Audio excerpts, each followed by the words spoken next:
How's it going, guys? And we normally don't talk about celebrities and award shows on this channel unless they're super cringy.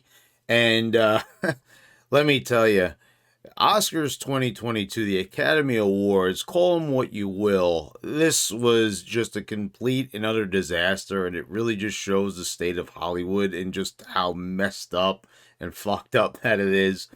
So, the biggest takeaway from this night was Will Smith hitting Chris Rock because of the joke he made about his wife, Jada Pinkett Smith. And, I will say the joke that he made was, it was inappropriate.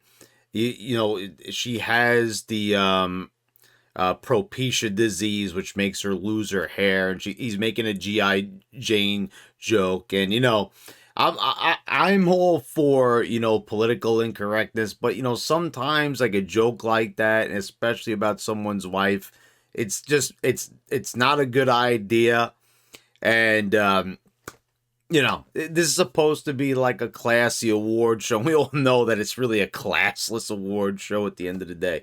But yeah, I don't approve of that joke. Some people are saying out there like, oh, stop being so sensitive. No, I think if someone said that about your girl or your wife, you'd probably be quite angry. But the simple fact of the matter is, there's a deeper meaning behind this, of course, because it's not as simple as that. Will Smith gets punked by his wife on a daily basis, mind you. I mean, this woman is sleeping with another man, a younger man, like double less the age than Will Smith, and it's been out there, it's been publicized, and Jada Pinkett Smith was promoted in the media as being adventurous and like that other women should follow in her footsteps. And this just shows why if you look at people that are analyzing the media, and it's not like an alternative source, or it's not someone like me on YouTube, critiquing it, you would think like this is the way of society, this is the way it should go, just cheat on your husband, that's the way we're doing things, people follow along. There's a bunch of nitwits out there that will follow along with that. So, I don't know how Smith is staying together with her. Maybe it's money, maybe he doesn't want to give up, his like half of his money to her, which would undoubtedly happen if they were to get divorced in most scenarios. I don't think there's a prenuptial agreement between the two, so that's probably why he stays there and gets cucked out to her. Like that was actually trending on Twitter, mind you, the cuck term, which basically means a man that is submissive to his wife and goes off and is promiscuous, and usually the husband knows full well about it, like in this case, and it's not really talked about. A lot of people brought this up on social media because this is years old news. People said like, if a man were to do this and the roles were reversed, and, I guess that would make Jada a cuckette. But you don't really ever see this kind of scenario. I've never heard of it being the other way around, but I'm sure somewhere in this vast world that we live in that there probably is a scenario such as that. But it remains to be seen by these eyes, at least. So, it looks bad that he's going out there, he's defending his woman's honor, but she wouldn't defend his honor at all. And this is like on the award show. He's getting up there, he's hitting Chris Rock, slapping him, however you want to refer to it as. And it's definitely going to be something that's remembered and something that's going to be like negatively responded to. And a lot of people said that they think this is staged. I've never seen anything like this happen at one of these award shows. They usually like to play it like so like squeaky clean and trending. I mean, you got to understand like all this other stuff that we could talk about here in this video, like Amy Schumer, Regina Hall, and Wanda Sykes getting up there, and I'll show you here because I wanted to show you anyway this cringy shit that they were doing, like this right here. We're gonna have a great night tonight, and for you people in Florida, we're gonna have a gay night. Gay,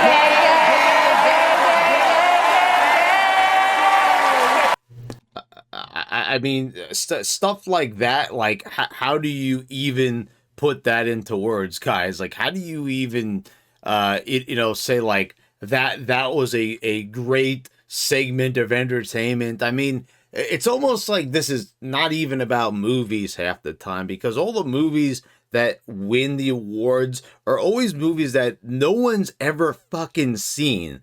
And I remember having to talk about this a few years ago on this channel, not knowing what half the movies or three-quarters of the movies were on the Oscars. Was 2021 a good year for movies? I don't even remember half the movies that were released. I didn't even see half of them because there was nothing that really caught my eye. And you could say, well, that speaks to your taste in movies. Well, I would say that speaks to Hollywood's taste in making films, that there's nothing that's eye-catching.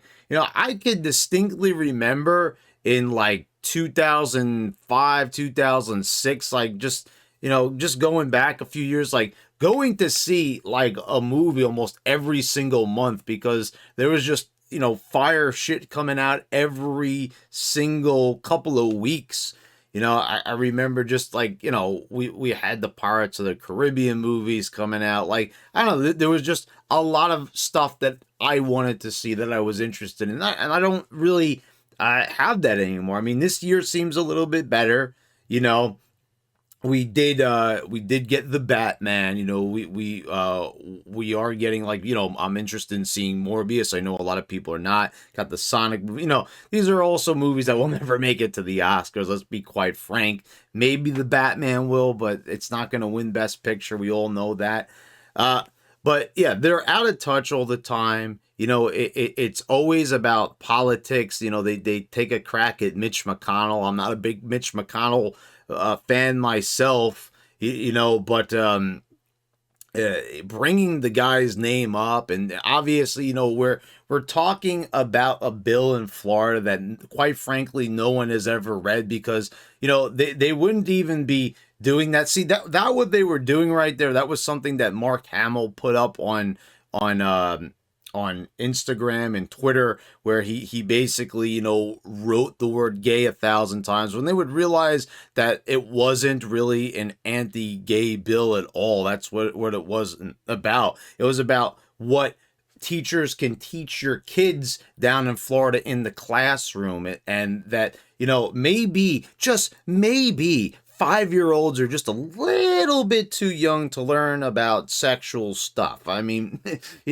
maybe, right? It just might be a tad too young to start learning about certain things that, are beyond the scope of your normal average 5, 6, 7-year-old. Maybe they're just not ready for that. Maybe they'd like to play with their action figures first. Maybe they'd like to go out and race at recess and play tag and, and just play, baseball, whatever they're doing.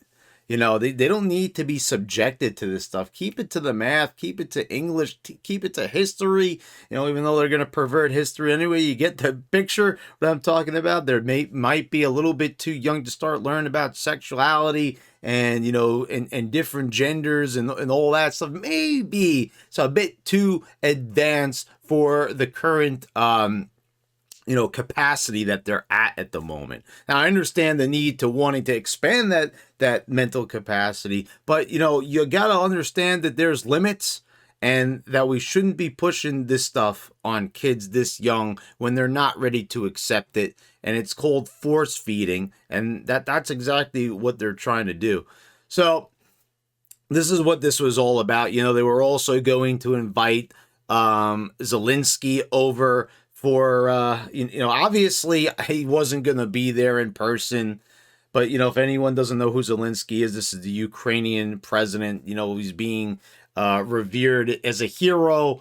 If you see my numerous posts on social media on Twitter, you realize that I don't agree with that sentiment at all. I don't think that he is the perceived hero that they're chalking him up to be.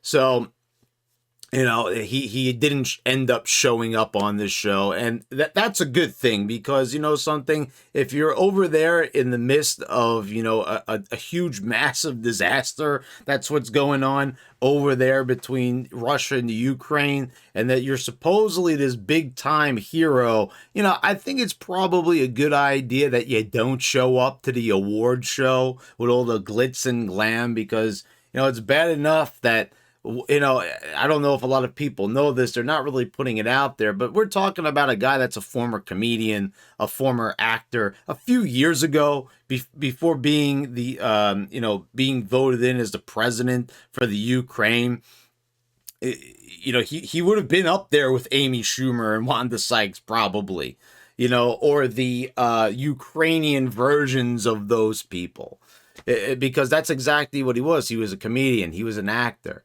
Did you guys know that he actually voiced Paddington Bear? The Ukrainian version of the film, when they had to dub it over from English.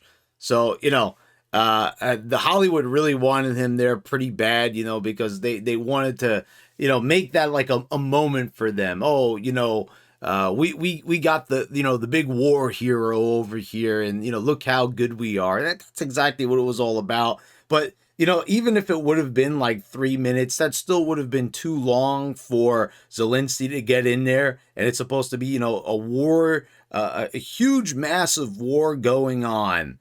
And he has time to do an award show. So thank God that he didn't show up, is all I can say.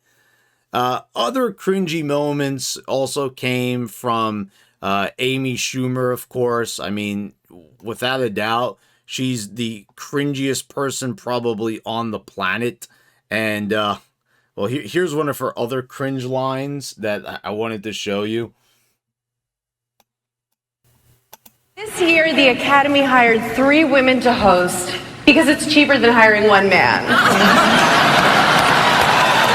Growing up in Australia. Something about the pay gap there. And let me see if I can get you another moment here from Schumer. I'm still excited to be hosting, representing Black women who are standing proud. Yes, and living out loud. Yes. And I am representing unbearable white women who call the cops when you get a little too loud. Okay.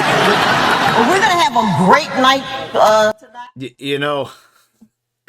It's all about race. It's all about what divides us and what makes us separate. It's never what brings us together, on the whole, what brings us together as a people. It's all about what separates us.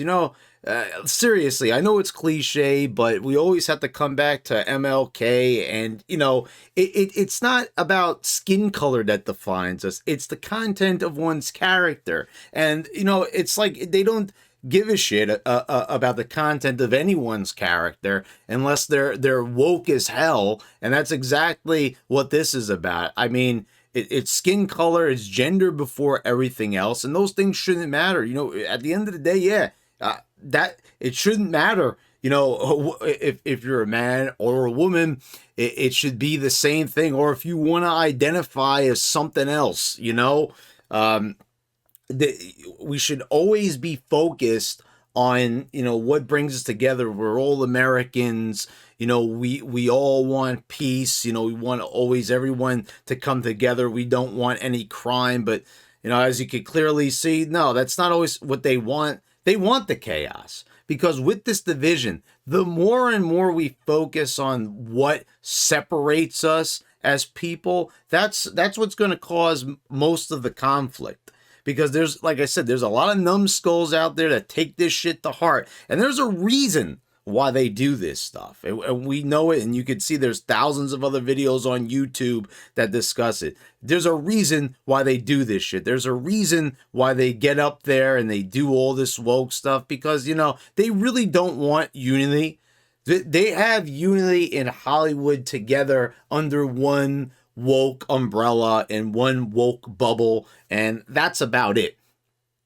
Outside of that, You know, they don't give a shit about the everyday man and woman. You know, they don't care if your city is racked with crime because, you know, it's defund the police, it's this and that. And that's exactly what this message is about. You know, it seems like it's subtle. They're laughing as they say it. They're dancing around and everything. But, you know, that's what we get. And you could see, I'm not going to show you every single thing because you could go see the numerous clip shows and montages and highlight videos that are on YouTube. But you could see that it was all about, you know, people talking about what defines their gender, their ethnicity, and, you know, and that's why they're so proud that they won. Not because they were a good actor or a good actress. See, this is why it is bullshit and no one takes these things seriously, and why the ratings are in the fucking toilet, and why people think that the Will Smith, Chris Rock thing was staged because of the ratings that are just going downhill year after year.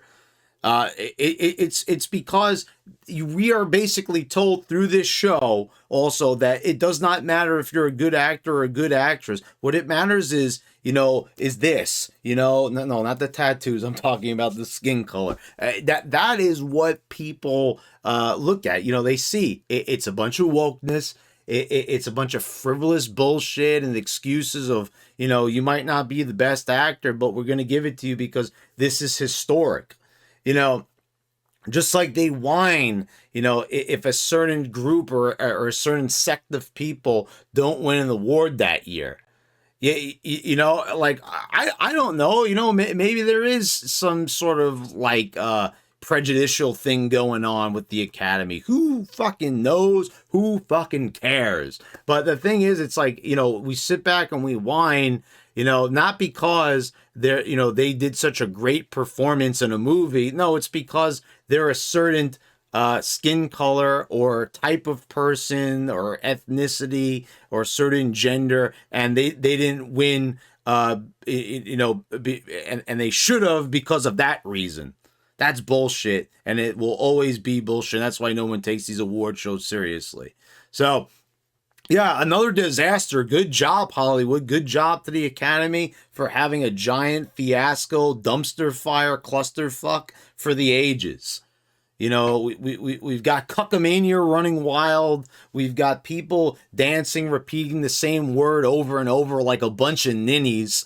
You know, we've got people feeling bad, you know, hey, feel bad, you know, if you're white, because there was a few people who might have called the cops, you know, when they really shouldn't have, you know, because they were scared. Yeah. You know, did something like that happen, you know, here last year? Yeah, they did, and they paid for it. And, you know, but we're going to keep harping on that because, you know, oh, you guys are bad because someone that belonged to your race did something bad. And, you know, of course, it's always cherry picking because we're going to keep harping on this stuff because this is the woke agenda. And this will always be the woke agenda until the woke agenda is finally broken apart. Someone takes a pickaxe and just knocks that shit in two, better it be shattered into a million pieces and blown out over the ocean, or sent into a space pod and, you know, sent off into space where it will never return. Because woke is a joke, and it always will be. And guys, with that, I hope you all enjoyed the video. Let me know about your opinions on the Oscars. Did you actually sit through this, what was it, like a 3-hour fucking show? God bless you if you did. And if you didn't, you know, what did you think of the highlights? I don't know. Anyway, please subscribe if you haven't already. Click the bell to get all the notifications when I post all my new videos. And I want to thank all my patrons for your continued support. Thanks again, guys. I will see you next time.